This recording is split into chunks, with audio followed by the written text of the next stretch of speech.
right, it is noon. We will go ahead and get this meeting started. The purpose of the meeting is to consider two appointments. First, Ms. Courtney Whiteside to the position as Director of the St. Louis County Municipal Court and County Municipal Court Administrator. And then second, Mr. Charles Chuck Henderson to the position as Director of the Department of Information Technology. Please call the roll, Madam Clerk. Yes, ma'am.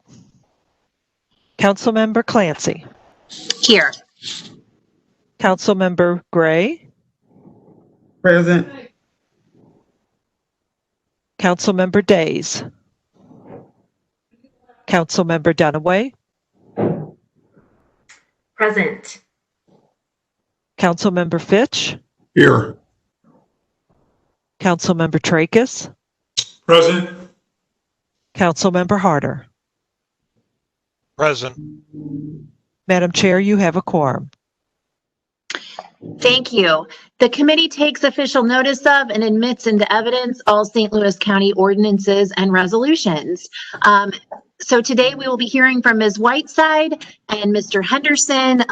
Both are on the council's agenda after having been appointed by the county executive to the position of municipal court director and IT director respectively, and are awaiting council confirmation. So we'll start with Ms. Whiteside. Ms. Whiteside, please introduce yourself to us, and then we will have some questions from the council. All right. Thank you for having me today. I appreciate the opportunity to come before you all. I'm Courtney Whiteside. As you all know, I've been your deputy director for the past year, a little bit over a year, July of 2019. Previously, I was the Supreme Court monitor for over 600 municipal courts throughout the state. And prior to that, I served at various levels within the judiciary. Currently, I serve on multiple committees statewide and nationally that focus on court education and court administration. I think you will have found in the last year and will continue to find that I'm motivated and passionate about court reform and growth. I have lofty but attainable goals for the Municipal Court of St. Louis County to be a leader in the state and on a national level in court performance and community interaction. And then I often will be found challenging the status quo to make that happen. Since 2019, our court focus has been on reform and will continue to be on reform. Some examples of what we've been able to accomplish in the last year: we were able to provide clerks with an 18% increase in January of this year. We've redefined our leadership roles and the expectations thereof. We're undergoing a case management change that will result in a substantial savings to the court and to the county. We're undergoing looking at alternative sentencing options and programs. We've implemented virtual hearings for our citizens. Our court relief program starts October 1st, and that is to allow our citizens with outstanding warrants, pending cases, fines and costs that are owed to the court an opportunity to come to the court and take care of those matters in an environment that they feel safe in, and that they do not have any fear of being detained in, and they can be in front of a judge safely. We've separated the court duties from that of the county counselor's office, and we are looking into bringing specialized dockets to better address our community needs. Going forward, we're going to continue to establish relationships with our other county government departments and community partners, and we look forward to partnering with national and state partners as well. As you're all aware, we've seen some challenges this year. We will continue to rise to the challenge of each one. And I'm very proud to represent the Municipal Court of St. Louis County and welcome the opportunity to continue to do so. So thank you for having me today. Thank you, Ms. Whiteside. Oh, there's an echo. I would entertain any questions from the council at this time. Councilman Fitch. Thank you, ma'am. Ms. Whiteside, well qualified. You've been doing a great job, best I could tell. Just have a question for you. What's the status of the municipal courts? Are they open? They closed? What are we doing over there? Well, we are required to remain open for very specific functions. We want to make sure it's our responsibility as the court to be accessible to our public. and to make sure that the public has access to justice to take care of their court matters. So we are open to the public. We are not currently holding in-person court dockets. So that's where the virtual options come in. People have an opportunity, but are not required to, but do have the opportunity to log on to stlcorona.com and make a virtual appointment with the court to be seen by a judge to have their matters taken care of. So, for example, many of us have problem properties in our Yes. council districts. Those all seem to have come to a screeching halt with Yes. coronavirus.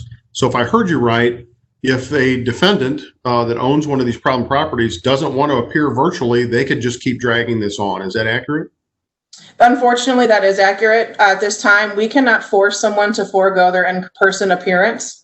That would be a due process issue. So until we are, at which time we are able to hold an in-person court and can actually summons them to an in-person court session, where our hands are tied in that manner. But I am happy to report that people are taking advantage of the virtual option to log on and have their matters taken care of.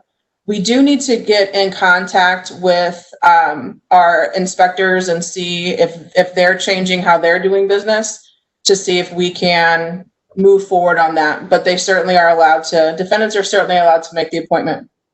And what are we waiting on to go back to in person if we have social distancing and masks, limited numbers in our court rooms? What are we doing to get that turned back on? That is, unfortunately, that is not a decision that we can make. The Supreme Court issued a mandate that until we are at a point to where the presiding judge of the circuit has moved us to a particular phase, which is phase 3, we are not able to have court. Currently, because of various reasons, Judge Burton has kept us at phase 0. So until we go to phase 3, we are not able to have in-person court. Thank you. Thank you, Madam Chair. Thank you. Madam Chair? Councilman Harder, go ahead. Yes, thank you. Thank you, Ms. Whiteside, for your a couple questions. So how long has the court been shut down during this virus? March 13th was our last in-person docket. Okay, so from March till today, roughly about 6 months, is that it means that there's a 6-month lag in the docket of speeding tickets and problem properties and you name it? Correct, yes. To a degree, yes. Like I said, the virtual options are available, but yes, there is a substantial backlog at this time. And how many people would you say are using the virtual option to settle their situation?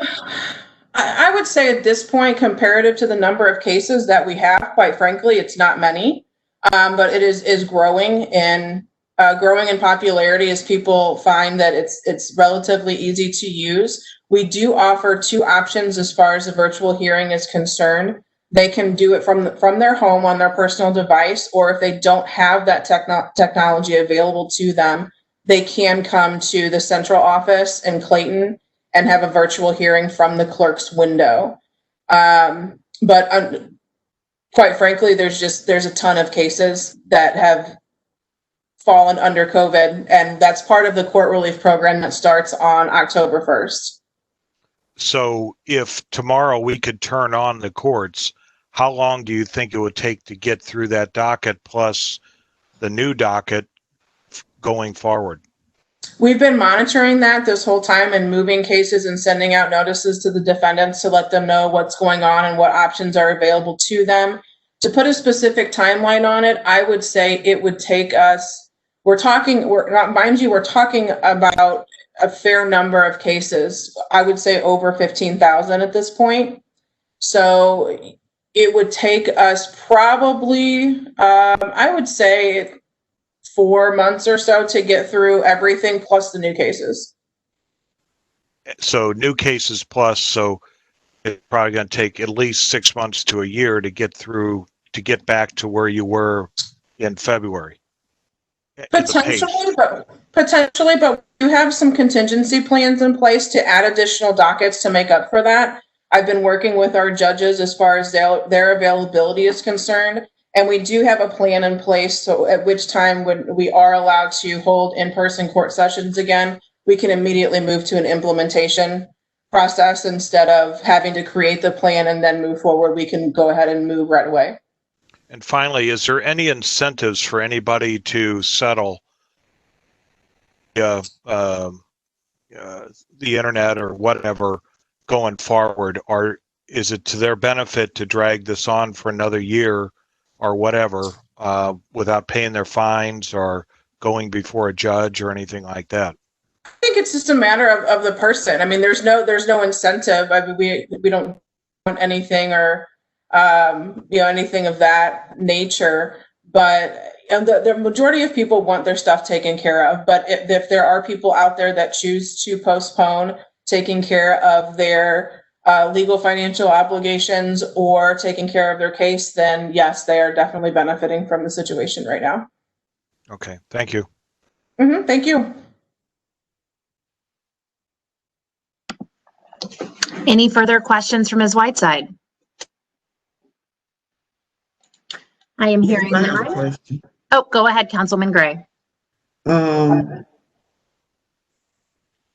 you're gonna be moving, are you currently married? I'm sorry, excuse me? Are you currently a married employee? No, ma'am. Oh, okay. And but you are, okay. When did you switch, or are you currently have a dual role? I've been the deputy director and the acting director since July of 2019. So you have a dual role. Who will be your deputy? Do you already have someone who will take over your position? ma'am. No? Okay. I think that was, whoops. Now, when we had the budget process last year, I believe you came and talked to us about that. Yes, I did. All right. I was trying to remember. So I appreciate that. Those are my questions. Thank you. Thank you. Madam Chair. Yes, Councilman Tracus. Thank you. Ms. Whiteside, good to see you again. Good to see you. I don't have any questions, but I do want my colleagues to know that you and I have met on a couple of occasions, talked about ways to improve the municipal courts. I know we were well on our way to bringing that to fruition before this COVID thing hit us in March, but I look forward to renewing those conversations and that work with yourself and the counselor's office as soon as we're able to do so. I know you're bought into it, and I'm really grateful for that. So Thank you, sir. I look forward to it as well. I think you're an exceptional choice. I think you'll do a great job. And just to follow up on Councilwoman Gray's inquiry regarding your current position, you have no intention in seeking an assistant director. Is that correct? I do not, but that choice I do not believe is mine to make. I understand that, but where I'm going with it, if I understand your prior position on it, and I don't disagree with it, is that the municipal court does not need an assistant director. I agree. Yes, we have a very strong supervisory staff that we've been working towards empowering them and providing them with the training and education to take over some additional management roles. And I have a fantastic court manager, so we're more than capable without a deputy director. I agree 100%. Given the fiscal challenges we're going to face as a result of lost tax revenue, we need to save money everywhere we can. Again, thank you for your service, and I look forward to continuing to work with you. Thank you, sir. Anything Thank you, further? Madam Chair. Thank you, Madam Chair. Madam Chair, Yes, Councilwoman Days. I just wanted to acknowledge my presence. I have joined the meeting. Thank you. Okay, and Madam Clerk, can we make sure that the record indicates that Councilwoman Days has joined the meeting? Thank you. All right, I am seeing no further questions or comments from Ms. Whiteside. Ms. Whiteside, thank you very much for your remarks. You are finished at this time. I will now turn it over to Mr. Chuck Henderson, who has been appointed to serve as the Director of the Information Technology Department. Mr. Henderson, please introduce yourself, and then we will turn it over for some comments and questions from the council. All right. Thank you for the opportunity, and thank you for the welcome. I think everybody on this call knows me. So just so you know, I've been in the industry almost 30 years. I spent the bulk of it, last 20 years at Energizer Battery, where I worked in a variety of roles from technical and management. I came to the county in May of 2017, initially as the telecom manager who replaced Orville, if anybody remembers Orville. And from then have been really about every year, my role has grown. I started off with simply telecom, then I inherited the entire operations stack, then I inherited the budget, and then last August I got asked to be the acting director of the department when Rick Nolly was released, and have been doing that job ever since. My primary thing is I like to fix things. When I first got here to county, there were many problems, everything from billing to support quality to problems with morale. And we've really, I think, turned that ship around, and we really have a very first-class IT department now compared to when I first got here. So, thank you. Thank you, Mr. Henderson.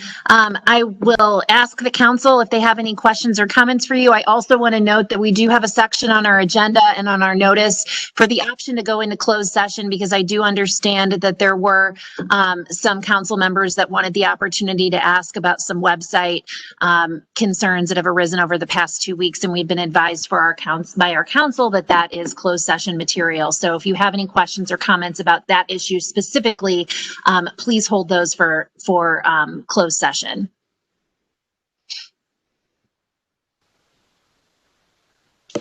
Madam Chair. Go ahead. Yes, Councilman Harder. Yes, Madam Chair. I have a number of questions for Mr. Henderson, but I get wait till closed session. I have some questions now, if I may. Yes, go ahead, Councilman Days. Okay, initially, when I came on the council, there was some concerns about your predecessor and some assessment that you made about some contracts with that. Help me understand what happened with that situation and how was it resolved? Because I think there was some discrepancy in information that we received. And again, the process was very new to me. And so I want to go back to that because I think that's important. So, yes, Councilwoman Days, that would be, contracts with TPI, if I remember correctly.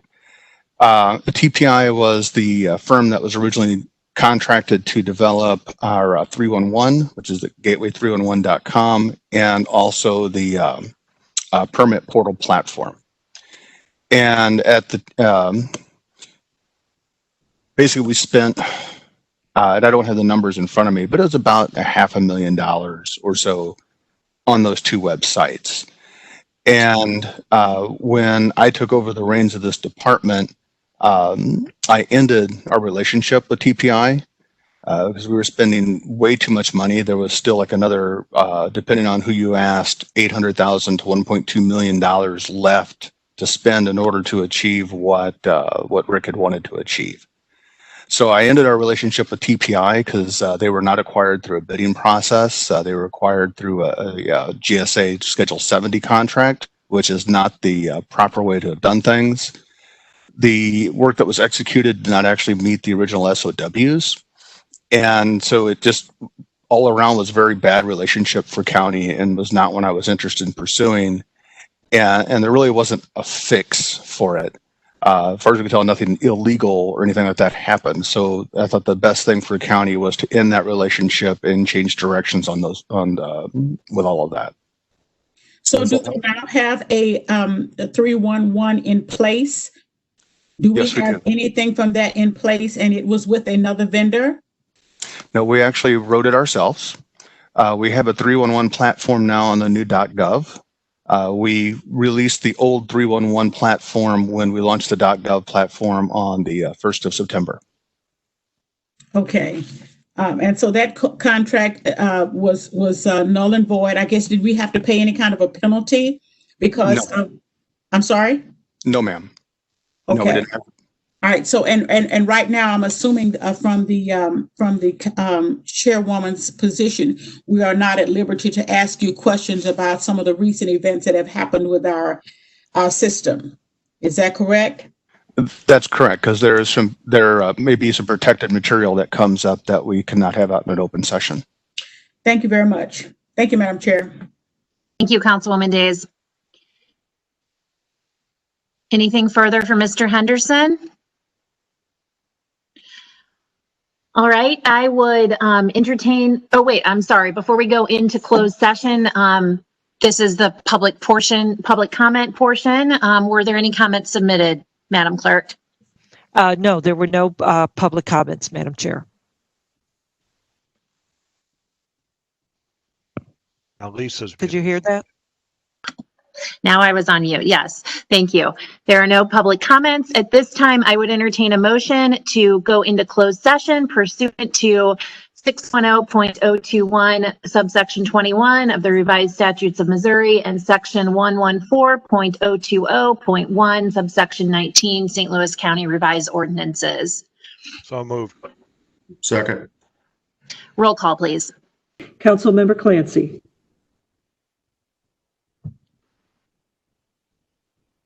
Councilmember Gray. Aye.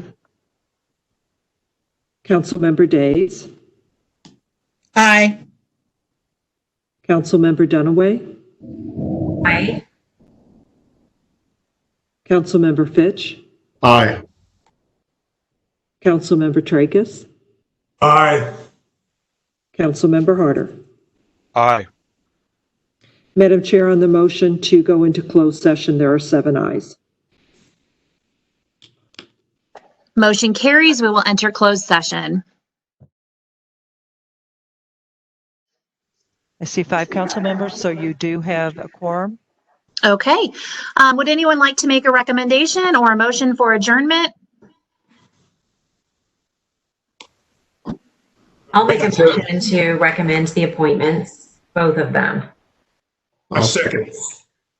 Okay, so a motion to recommend the appointments of Ms. Henderson or Mr. Henderson and Ms. Whiteside, made by Councilwoman Dunaway, seconded by Councilman Tracus. All in favor? Aye. Aye. Any opposed? Motion carries. We will share that recommendation with the full council. And I would entertain a motion to adjourn. So moved. Is there a second? Second. All in favor? Aye. Aye. Any opposed? Motion carries.